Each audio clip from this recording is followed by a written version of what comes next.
ผมว่าพวกนี้มันดีไปแล้ววะเนี่ยก็ดีไปแล้วเรียยุทธร แต่ นี่ แผ ละ ล เนี่ย ตัวนี้เนาะ จ้า บ่แห้งจักเทียบ่คุณแม่ มันก็ใกล้สิแห้งแล้ววะ แต่ว่าก็เป็นมีมาโดนแล้วบ่แบบนี้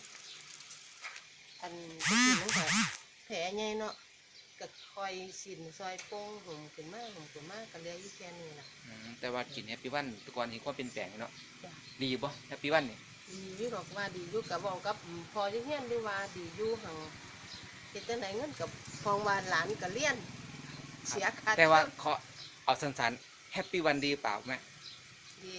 ดีหลายซำเด้ ดีจนว่าแผลนี่สิล่ะ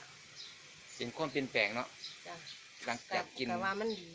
หุ่มขึ้นมาหุ่มขึ้นมา หลังกินไป2กล่องบ่คุณแม่นี่ จ้ะกิ แต่ก่อน สง ที่แผลใหญ่กว่านี้เห็นบ่ แผลใหญ่พุ่นละพุ่นมองทีละมันหุ่มมากหุ่มขึ้นมานี่ล่ะแม่นหมดละ อันนี้คือหลังกินจาก เนี่ย กินแฮปปี้วันไป2กล่องนะครับ ได้ เนาะ ตัดบานนี้ก็ดีขึ้นมาแล้ว